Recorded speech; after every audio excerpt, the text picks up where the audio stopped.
नमस्कार, आप देख रहे हैं 4 टीवी और आपके साथ मैं हूं प्रियंका सिंह। हमारे इस खास बुलेटिन में आप सभी का एक बार फिर से बेहद स्वागत है। बुलेटिन का आगाज अहम खबर के साथ करेंगे। पहलगाम में आतंकी हमले के बाद लगातार सियासी तस्वीरें भी सामने आ रही है और आक्रोश भरी जनता भी नजर आ रही है। और इसी बीच में आतंकी हमले के बाद बिहार दौरे पर गए प्रधानमंत्री नरेंद्र मोदी पर न सिर्फ देश बल्कि दुनिया भर की नजरें हैं। देश को पीएम नरेंद्र मोदी के संदेश का इंतजार था। सब सुनना जानना चाहते थे कि मधुबनी के झंझारपुर में कार्यक्रम में गए पीएम नरेंद्र मोदी जनसभा में क्या बोलने वाले हैं। क्या वो पाकिस्तान और आतंकियों को कड़ा मैसेज देंगे। हुआ भी ऐसा ही। अपने संबोधन में पीएम नरेंद्र मोदी ने साफ कह दिया है कि देश के दुश्मनों ने भारत की आत्मा पर हमला करने का दुस्साहस किया है। मैं साफ कह रहा हूं, जिन्होंने ये हमला किया है उन आतंकियों और उनके इस साजिश को हम अब नाकाम करेंगे। इस आतंकी हमले में किसी ने अपना बेटा खोया, किसी ने अपना भाई खोया, किसी ने अपना जीवन साथी खोया है। उनमें से कोई बांग्ला बोलता था, कोई कन्नड़ा बोलता था, कोई मराठी था, कोई ओडिया था, कोई गुजराती था, कोई यहां बिहार का लाल था। आज उन सभी की मृत्यु पर करगिल से कन्याकुमारी तक हमारा दुख एक जैसा है, हमारा आक्रोश एक जैसा है। ये हमला सिर्फ निहत्थे पर्यटकों पर नहीं हुआ है। देश के दुश्मनों ने भारत की आत्मा पर हमला करने का दुस्साहस किया है। मैं बहुत स्पष्ट शब्दों में कहना चाहता हूं, जिन्होंने ये हमला किया है उन आतंकियों को और इस हमले की साजिश रचने वालों को उनकी कल्पना से भी बड़ी सजा मिलेगी। अब आतंकियों की बची खुची जमीन को भी मिट्टी में मिलाने का समय आ गया है।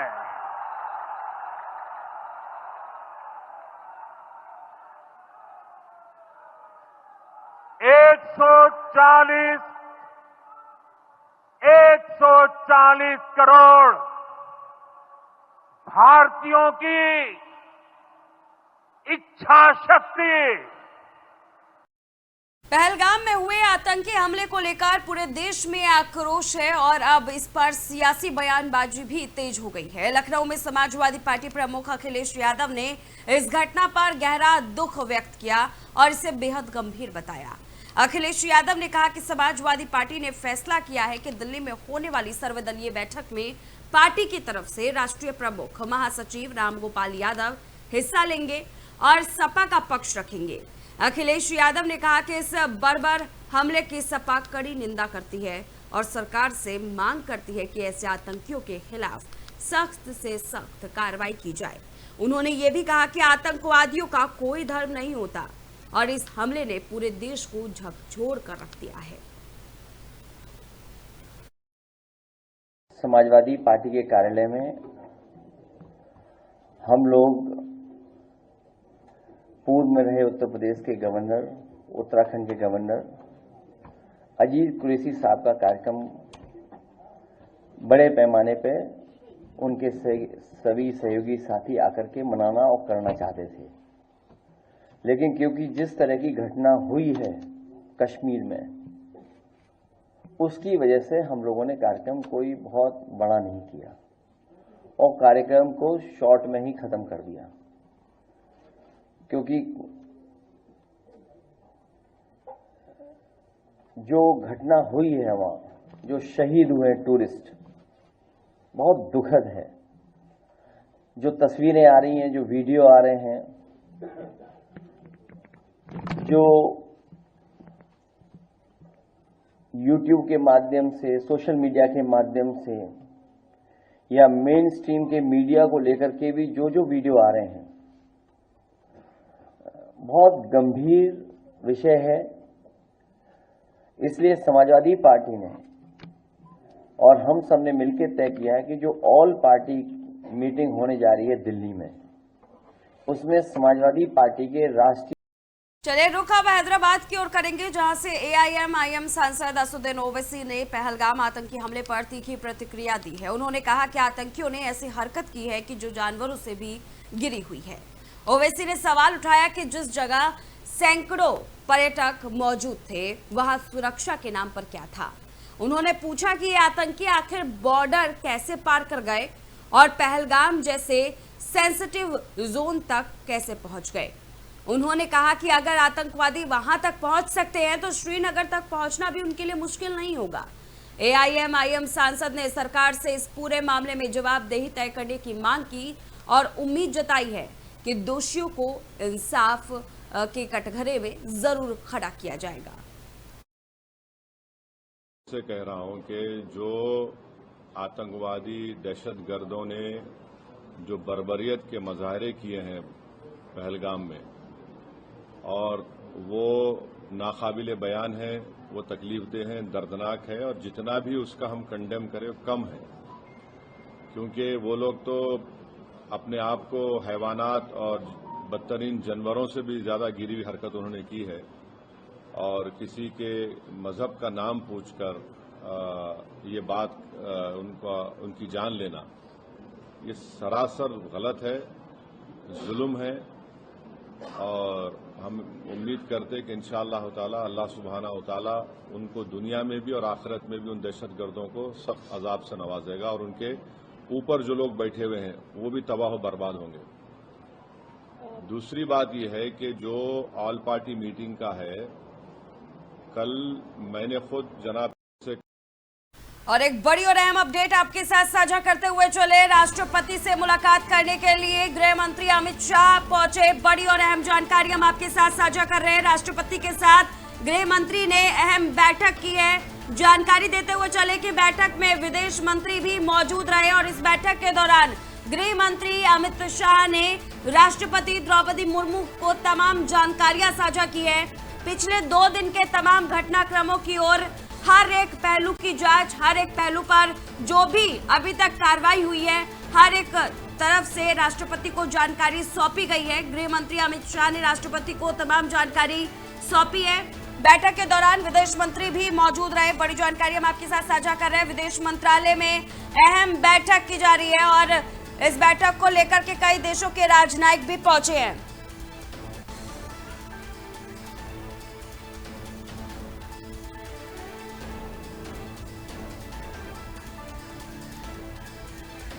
तो आपको बताते हुए चले कि राष्ट्रपति द्रौपदी मुर्मू से मुलाकात के बाद तमाम जानकारियां एक तरफ साझा की गई है, वहीं दूसरी तरफ अब थोड़ी ही देर के बाद सर्वदलीय बैठक की जाएगी। 6 बजे का समय दिया गया है। सर्वदलीय बैठक के दौरान हर एक पहलू पर चर्चा की जाएगी। तमाम अधिकारियों को निर्देश जारी किए जाएंगे और आपको बताते हुए चले कि कार्रवाई को लेकर के इस बार सरकार भी सख्त है और तमाम अधिकारी भी अपनी तरफ से मुस्तैदी दिखा रहे हैं। बैठक में बड़े और अहम फैसले लिए जाने की संभावना है।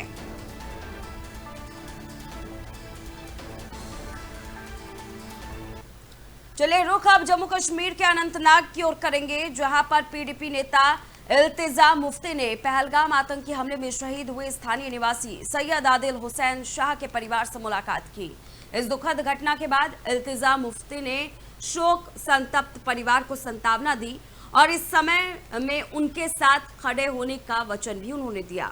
उन्होंने शहीद के परिवार को पूरा समर्थन देने का आश्वासन दिया और इस हमले की निंदा की।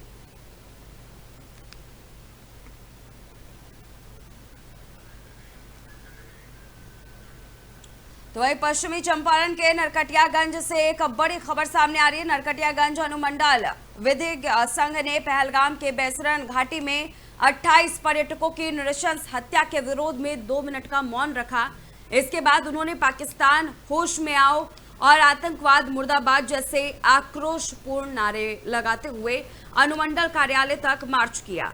इस दौरान पाकिस्तान का झंडा जलाया गया और बाद में अनुमंडल पदाधिकारी के माध्यम से राष्ट्रपति को एक ज्ञापन भी सौंपा गया। ज्ञापन में भारत सरकार से आग्रह किया गया है कि इस घटना के जिम्मेदार व्यक्तियों या समूहों के खिलाफ कड़ी कार्रवाई की जाए ताकि भविष्य में इस तरह की घटनाओं को रोकने में मदद मिल सके। अधिवक्ता संघ के महासचिव लक्ष्मण प्रसाद जौहरी ने इस बर्बरतापूर्ण हमले की कड़ी निंदा की है।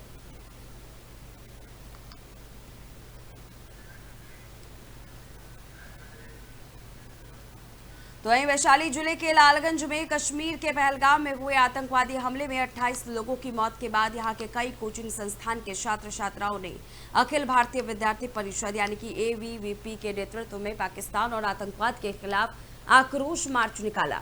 यह घटना देश भर में पाकिस्तान के खिलाफ गुस्से को और तेज कर रही है।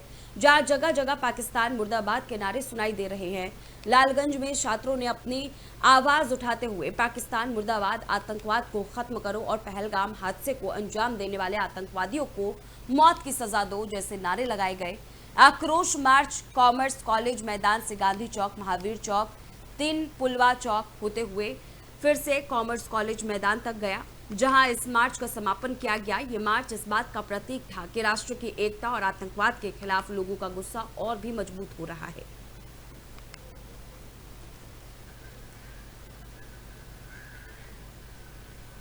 और वहीं दिल्ली में पाकिस्तान उच्च योग तक एक अहम खबर सामने आई है, जहां सना नामक महिला जो पाकिस्तानी मूल की है अपने परिवार के साथ पहुंची। उन्हें भारत में वीजा रद्द कर दिया गया है और अब उन्हें 48 घंटे के भीतर भारत छोड़कर पाकिस्तान लौटने का निर्देश दिया गया है।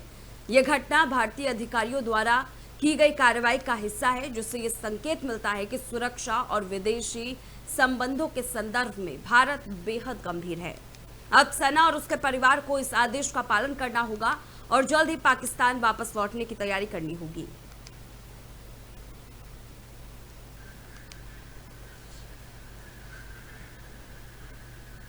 तो पश्चिम बंगाल के पुरुलिया जिले के झालदा में उस वक्त माहौल गमगीन हो गया जब पहलगाम आतंकी हमले में शहीद हुए मनीष रंजन का पार्थिव शरीर अंतिम संस्कार के लिए लाया गया। शहीद मनीष रंजन के सम्मान में स्थानीय लोग सड़कों पर उमड़ पड़े और हर आंख नम दिखी। इस दौरान केंद्रीय मंत्री और पश्चिम बंगाल बीजेपी अध्यक्ष सुकांत मजूमदार, बीजेपी सांसद ज्योतिर्मय सिंह महतो समेत कई नेता और गणमान्य लोग भी श्रद्धांजलि देने के लिए माहौल में एक बार और शोक था, तो दूसरी ओर आतंकवाद के खिलाफ लोगों के भीतर गुस्सा भी साफ देखा जा सकता है।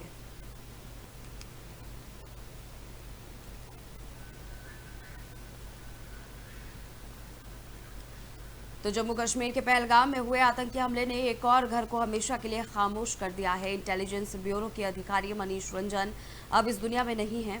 उनका पैतृक गांव बिहार के करगहर प्रखंड का अरूही आज सिर्फ एक गांव नहीं बल्कि एक चुप्पी का मैदान बन गया है। घर पर ताला लटका है और गांव के हर चेहरे पर एक ही सवाल, कब तक। आज जब उनका पार्थिव शरीर रांची के बिरसा मुंडा एयरपोर्ट पर पहुंचा तो सिर्फ परिजन नहीं बल्कि हर मौजूद आंख नम दिखी। वहां मौजूद भारतीय जनता पार्टी के प्रदेश अध्यक्ष बाबूलाल मरांडी और राज्यसभा सांसद प्रदीप वर्मा ने उन्हें श्रद्धांजलि अर्पित की, लेकिन शायद शब्द कम पड़ गए। परिजनों ने जो मांग की वो सिर्फ मनीष रंजन के लिए नहीं थी, वो पूरे देश के लिए थी। आतंक के खिलाफ एक निर्णायक जवाब, ताकि अगली बार कोई और मनीष रंजन इस तरह चुप ना हो जाए। ये खबर सिर्फ एक व्यक्ति की शहादत की नहीं है, ये उन तमाम परिवारों की पुकार है जिनके दरवाजे अब कभी नहीं खुलेंगे, लेकिन जिनकी आंखें हमेशा पूछती रहेंगी, सरकार अब और कब। हमने आज अपना झालदा 12 घंटा के लिए हम लोग बंद का रिक्वेस्ट किए हैं। तो बहुत मैं अंदर से बहुत दुखी हूँ। मैं इस चीज़ को बयान नहीं कर सकता अभी, क्योंकि एक साथी हमारा हमें छोड़ के चला गया। सर, उनकी पत्नी और बच्चे की क्या हालत है? बच्चों की क्या हालत है? किस तरह की देखिए इस वक्त ऐसे बयान अकोमोडेट करने के लिए कुछ व्यवस्था कर दीजिए, तो मैंने फिर उनका सामान अकोमोडेट कर दिया था। बहुत मेधावी छात्र था वो और हमेशा से अच्छा अव्वल रहा है, क्लास में अव्वल रहता था। उसने बहुत बार रांची में भी आके क्विज कंपटीशन जीता है। इनके 2 बच्चे हैं ना? 2 बच्चे हैं, 2 छोटे बच्चे। गार्ड खड़ा करना तो शायद संभव नहीं है, और इस प्रकार की घटना कभी भी कहीं भी घट सकती है, इसमें भी कोई दो राय नहीं है। लेकिन भारत ने पिछले कई वर्षों से जिस प्रकार का एक सुरक्षा का वातावरण देश में बनाया, इस प्रकार की घटना पे बहुत हद तक रोक लगी थी। मुंबई के 26/11 वाले घटनाक्रम के पहलगाम में हुए कायराना आतंकी हमले के बाद भारत ने पाकिस्तान के खिलाफ एक और निर्णायक कदम उठाया है। भारत ने सिंधु जल संधि को अस्थायी रूप से निलंबित कर दिया है। इसका सीधा असर पाकिस्तान जाने वाली नदियों के पानी पर पड़ेगा। चिनाब नदी पर स्थित बगलिहार जल विद्युत परियोजना की तस्वीरें अब इस जल की कूटनीति के प्रतीक के रूप में देखा जा रहा है। ये कदम पाकिस्तान को ये संदेश देने के लिए काफी है कि अब आतंकवाद के साथ व्यापार, बातचीत और पानी कोई भी रिश्ता नहीं रहेगा।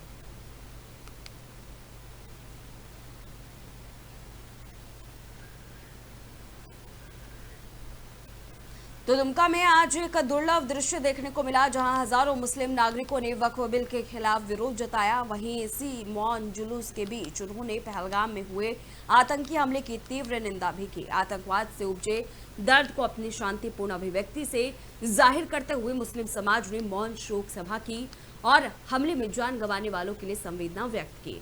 इस विरोध के दौरान एक भी नाराजगी भरी नारेबाजी नहीं हुई, सिर्फ शांति थी और पीड़ा की एक सम्मान अनुभूति थी।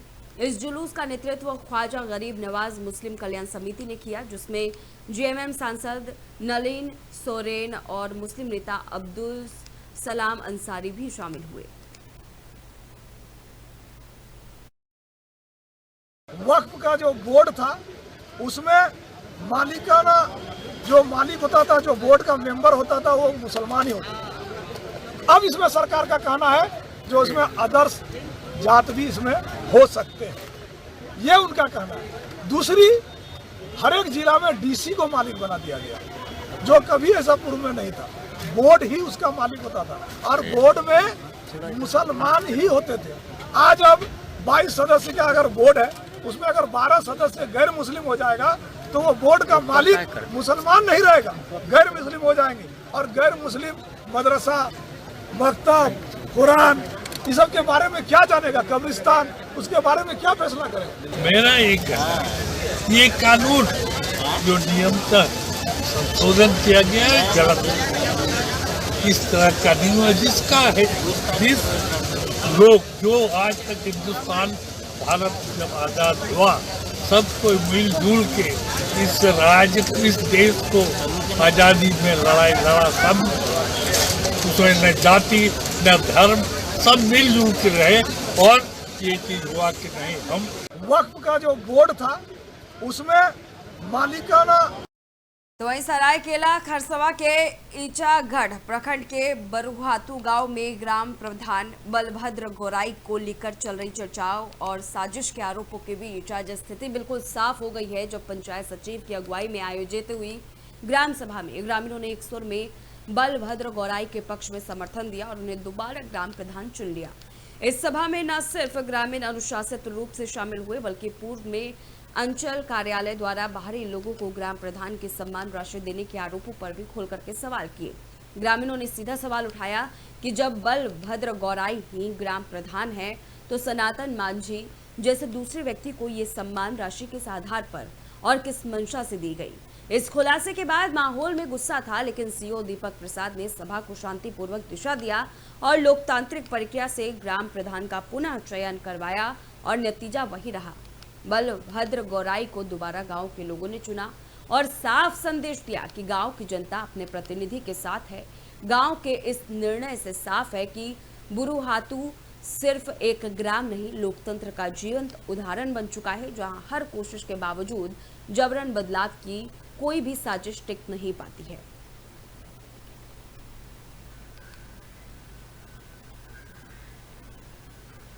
तो वही धनबाद के कतरास थाना क्षेत्र से एक दर्दनाक मामला सामने आया है, जहां हेचरी में काम करने वाले मैनेजर सागर मंडल की सड़क दुर्घटना में मौत हो गई। हादसे के बाद से परिजन और ग्रामीण मुआवजे की मांग को लेकर प्रबंधक के घर के सामने शव के साथ धरने पर बैठ गए हैं। ग्रामीणों का आरोप है कि दुर्घटना के बाद से हेचरी प्रबंधक ने किसी भी तरह की मदद नहीं की, यहाँ तक कि इलाज के लिए या शव लाने में भी कोई सहयोग नहीं मिला। इस संवेदनहीन रवैये से नाराज ग्रामीणों ने चेतावनी दी है कि जब तक उचित मुआवजा नहीं दिया जाता धरना जारी रहेगा। मौके पर कतरास, राजगंज और अन्य थाना क्षेत्रों की पुलिस भी पहुंची और हालात पर नजर रखी जा रही है।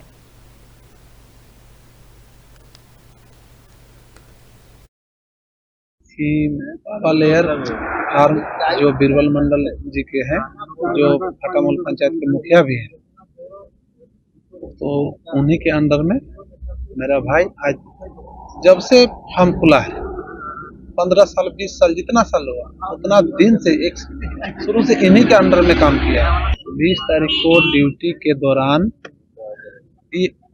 ऑफिशियल कोनो काम से, जैसे बीरबल मंडल का ऑफिस एक आगे है काको मोड़ तरफ, इसी क्रम में 20 तारीख को 3:30 बजे के करीब ये अपना ड्यूटी के दौरान कहीं भेजा गया था। जैसे किया इसी के गेट के सामने ही सड़क दुर्घटना पीछे से आके टक्कर मार दी, जिसमें वो पूरी तरह जख्मी हो गया, जिसको आनंद फानंद में उठा के हम लोग असरफी हॉस्पिटल ले गए।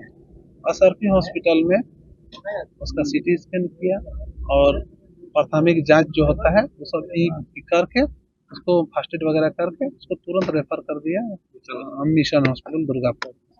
वो हम लोग एडमिट कराए। इसमें 21 तारीख को 8:30 बजे रात मेरा भाई सदर मंडल का देहांत हो गया।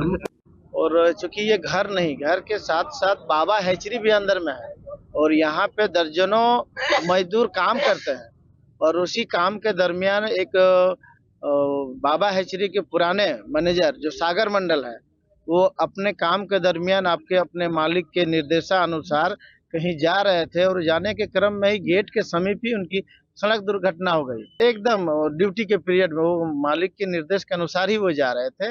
बाबा लेयर फार्म जो बीरबल मंडल जी के हैं, जो फटामल पंचायत के मुखिया भी हैं, तो उन्हीं के अंदर में मेरा भाई आज जब से फार्म खुला है 15 साल 20 साल जितना साल हुआ उतना दिन से एक शुरू से इन्हीं के अंडर में। धनबाद जिले के BCCL मुनीडीह कोल वासरी के मुख्य द्वार के सामने यूनाइटेड कोल वर्कर्स यूनियन की ओर से एक आम सभा का आयोजन किया गया। इस सभा में बतौर मुख्य अतिथि धनबाद के सांसद और यूनियन के केंद्रीय सचिव ढुलू महतो शामिल हुए। यूनियन प्रतिनिधियों ने सांसद का पारंपरिक तरीके से स्वागत किया। उन्हें पुष्पमाला, तलवार, पगड़ी और पुष्प गमछ भेंट कर सम्मानित किया गया। सभा को संबोधित करते हुए सांसद ढुलू महतो ने कहा कि वो जनता के आशीर्वाद से संसद में पहुंचे हैं और जब जनता की समस्याएं सुलझानी है तो उसकी जिम्मेदारी लेनी पड़ेगी। कहना क्या है, इस आसपास के तमाम लोगों का आशीर्वाद से आप जानते हैं कि हम इस धनबाद लोकसभा क्षेत्र में सांसद बनाने का काम किए हैं। अब मेरा कर्तव्य बनता है इन लोगों को भयमुक्त करना और इस क्षेत्र में विकास का काम विकास के पहिया को आगे बढ़ाना है। कि आप जानते हैं कि यहाँ पे एक परिवार के बाप बेटा मिलकर जो सहाय परिवार के हैं, उन लोगों के द्वारा यहाँ पे आसपास में भय का माहौल बना कर रखा हुआ है। झूठा मुकदमा में कितने लोगों को जेल भिजवाया, उसके पास कुछ नहीं, सिर्फ भय का माहौल बना कर रखा हुआ है। अब उसका समाप्ति तय है, उसका अंत तय है और किसी भी कीमत पर झूठा मुकदमा जो भी आज तक करवाया वो आज के बाद प्रशासन को भी हमने बोल के गया कभी भी किसी कीमत पर झूठा मुकदमा न करे। और यहाँ तक कि हम आपको बता रहे हैं कि हेमंत सोरेन जी जिनके नाम पर ये बढ़ा, जिनके नाम पर लूटा, जिनके नाम पर कमाया, उनको तक नहीं छोड़ा ये व्यक्ति, तो ये दूसरे को क्या हो सकता है। इसलिए कश्मीर के पहलगाम में जो कुछ हुआ उसके बाद हिंदुस्तान के 144 करोड़ लोगों का खून खौल रहा था। लोगों को लग रहा था अब कुछ बड़ा होगा, भारत सरकार इस हमले का मुंह तोड़ जवाब देगी, लेकिन ऐसा कुछ नहीं हुआ क्योंकि भारत अपनों को खोने का दर्द समझता है। क्योंकि इस हमले में जितने भी मारे गए हैं उनके परिजनों की चित्कार सुनकर मन पूरी तरह व्यथित हो उठता है। उनकी पीड़ा को सरकार भली भांति समझते हुए पाकिस्तान के ऊपर कड़े फैसले लिए गए हैं। दरअसल पहलगाम आतंकी हमले के बाद भारत ने पाकिस्तान के खिलाफ सख्त रुख अपनाया है। बुधवार को पीएम मोदी की अध्यक्षता में हुई CCS की बैठक में भारत ने 5 बड़े फैसले लिए। इस फैसले ने पाकिस्तान की चिंता बढ़ा दी है। इस फैसले से पाकिस्तान के ऊपर क्या कुछ प्रभाव पड़ेगा, इस पर फिर कभी चर्चा करेंगे। इससे पहले आपके लिए ये जानना आवश्यक है कि आखिर क्या क्या फैसले लिए गए हैं। देखिए हमारी रिपोर्ट। पहलगाम में हुए आतंकी हमले में 26 लोगों की मौत हुई है, जबकि 20 से ज्यादा लोग घायल हुए। इसके बाद सीसीएस की बैठक बुलाई गई। इस बैठक में पीएम मोदी के अलावा गृह मंत्री अमित शाह, रक्षा मंत्री राजनाथ सिंह, एनएसए अजीत डोभाल, विदेश मंत्री एस जयशंकर मौजूद थे। इसके बाद बैठक में लिए गए फैसलों को लेकर विदेश सचिव विक्रम मिस्री ने प्रेस कॉन्फ्रेंस की। इसमें उन्होंने इन फैसलों की जानकारी दी। पाकिस्तान के खिलाफ भारत ने उठाया सख्त कदम। अटारी बॉर्डर चेक पोस्ट बंद। भारत सरकार ने बड़ा कदम उठाते हुए भारत और पाकिस्तान के बीच स्थित अटारी बॉर्डर चेक पोस्ट को बंद करने का निर्णय लिया। ये फैसला हाल ही में हुए आतंकी हमलों के बाद सुरक्षा कारणों को ध्यान में रखते हुए लिया गया है। अटारी चेक पोस्ट के जरिए सीमित मात्रा में होने वाली आवाजाही अब पूरी तरह से रुक जाएगी। सरकार का ये निर्णय दोनों देशों के बीच जारी तनावपूर्ण हालात को देखते हुए लिया गया है। इससे न केवल सुरक्षा व्यवस्था सुदृढ़ होगी बल्कि आतंकियों की किसी भी प्रकार की घुसपैठ पर भी रोक लगेगा। पाकिस्तान स्थित भारतीय दूतावास बंद। भारत सरकार ने दूसरा बड़ा फैसला लेते हुए पाकिस्तान में स्थित भारतीय दूतावास को बंद करने का निर्णय लिया है। ये कदम हालिया आतंकी हमले और पाकिस्तान के संदिग्ध रवैये को देखते हुए उठाया गया है। ये फैसला भारत पाकिस्तान के कूटनीतिक संबंधों में एक महत्वपूर्ण मोड़ माना जा रहा है।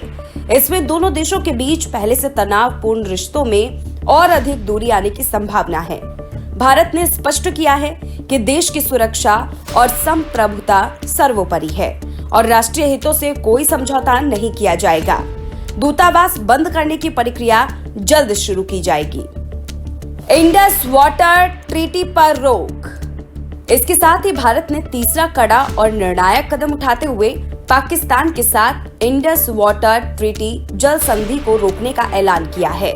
इस कदम का पाकिस्तान पर बड़ा प्रभाव पड़ेगा क्योंकि उसकी कृषि और पेयजल आपूर्ति का एक बड़ा हिस्सा इसी संधि पर निर्भर है। भारत ने साफ किया है कि जब तक पाकिस्तान आतंकवाद को समर्थन देना बंद नहीं करता तब तक ऐसे किसी भी समझौते का पालन नहीं किया जाएगा। पाकिस्तानी राजनयिकों को अल्टीमेटम। भारत ने चौथा कड़ा फैसला लेते हुए देश में मौजूद सभी पाकिस्तानी राजनयिकों को 48 घंटे के भीतर भारत छोड़ने का आदेश जारी किया है। ये निर्णय हालिया आतंकी हमले और पाकिस्तान के लगातार उकसावे भरे रवैये के चलते लिया गया है। भारत सरकार ने इसे राष्ट्रीय सुरक्षा से जुड़ा मामला बताते हुए स्पष्ट किया कि अब किसी भी तरह की नरमी नहीं बरती जाएगी। ये कदम भारत पाकिस्तान के बीच कूटनीतिक संबंधों में एक और बड़ी दरार पैदा कर सकता है। सरकार ने कहा कि देश की सुरक्षा सर्वोपरि है और हर संभव उपाय किए जाएंगे। पाकिस्तानियों को भारत वीजा पर रोक। भारत सरकार ने पांचवा और सबसे अहम फैसला लेते हुए घोषणा की है कि अब पाकिस्तान के नागरिकों को भारत का वीजा नहीं दिया जाएगा। ये कदम हालिया आतंकी हमलों और पाकिस्तान के प्रति बढ़ती असहिष्णुता को देखते हुए उठाया गया है। सरकार ने स्पष्ट किया है कि कार्रवाई को लेकर के अब कोई भी नरमी नहीं बरती जाएगी। जब तक पाकिस्तान आतंकवाद के खिलाफ ठोस कार्रवाई नहीं करता तब तक किसी भी प्रकार की वीजा सुविधा नहीं दी जाएगी। इस निर्णय का सीधा असर दोनों देशों के बीच सामाजिक, सांस्कृतिक और व्यावसायिक संबंधों पर पड़ेगा। लेकिन ये फैसला राष्ट्रीय सुरक्षा को प्राथमिकता देने की भारत की प्रतिबद्धता को दर्शाता है। इन 5 बड़े फैसलों ने ये साबित कर दिया है कि भारत अब आतंक के खिलाफ नरमी नहीं बल्कि निर्णायक रणनीति पर चल पड़ा है। सरकार ने पीड़ितों की पीड़ा को न केवल समझा बल्कि उसे ठोस नीति में तब्दील कर दिया है। अब सवाल उठता है कि इन फैसलों से पाकिस्तान पर क्या असर पड़ेगा और आगे की रणनीति क्या होगी। Bureau report. तो फिलहाल इस खास बुलेटिन बस इतना ही। रुकेंगे एक छोटे से ब्रेक के लिए। ब्रेक के उस पार खबरों का सिलसिला जारी है।